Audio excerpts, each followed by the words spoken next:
Hi hello friends, welcome to KDH recipes. நம்ம இன்னைக்கு என்ன பார்க்க போறோம்னா எல்லாரோட ஃபேவரட் கார சட்னி. இது தோசைக்கு இட்லிக்கெலாம் சூப்பரான சைட் டிஷ். இது செய்கிறதுக்கு நல்லா பெரிய வெங்காயமாக 2 வேணும். என்கிட்ட சின்னதாக இருக்கிறதுனால 3 எடுத்திருக்கேன்.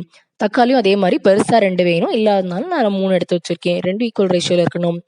அதுக்கப்புறமா புளி, சின்ன சைஸ்க்கு புளி இருந்ததுன்னா போதும். அதுக்கப்புறமா 2 பல் பூண்டு, நல்லா பெருசாக இருக்க மாதிரி பார்த்துக்கோங்க. அதுக்கப்புறமா 2 டீஸ்பூன் அளவுக்கு உளுந்து எடுத்து வச்சுருக்கேன்.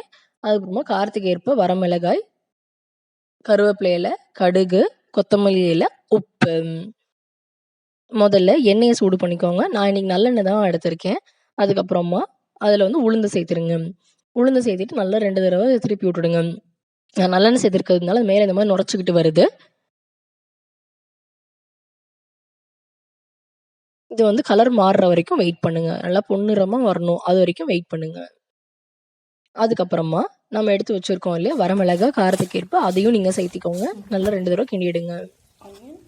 அப்புறமா நம்ம வெட்டி வச்சிருக்க வெங்காயத்தையும் அது கூட சேர்த்திக்கலாம். சேர்த்திட்டு நல்லா 2 தடவை கிண்டிகிட்டே இருங்க.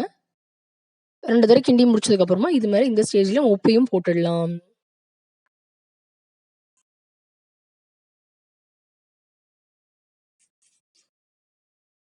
உப்பு போட்டதுக்கு அப்புறமா 2 நிமிஷம் வெயிட் பண்ணுங்க.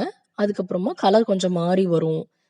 இந்த மாதிரி டிரான்ஸ்பரண்ட் கலர் வந்ததுக்கு அப்புறமா இதில் வந்து நம்ம இது போட்டுக்கலாம், பூண்டையும் போட்டுக்கலாம். அதுக்கப்புறமா தக்காளியை போட்டுக்கோங்க.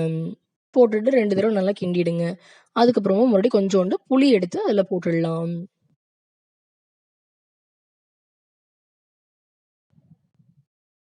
இப்போ நான் எல்லாத்தையும் சேர்த்து வச்சு நல்லா கிண்டிடுங்க.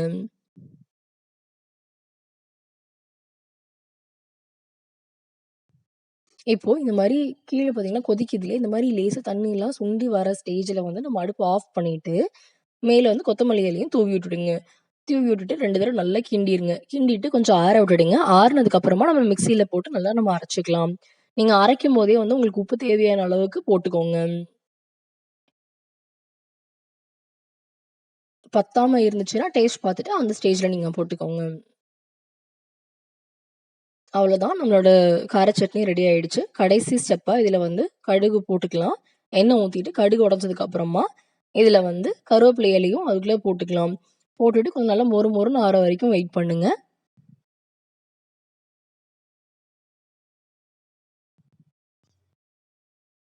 அவ்வளோதாங்க. இப்போ நம்ம இதை தூக்கி நம்ம எடுத்து வச்சுருந்தோம் இல்லையா கார சட்னி, அதுக்குள்ளே நம்ம சேர்த்துடலாம்.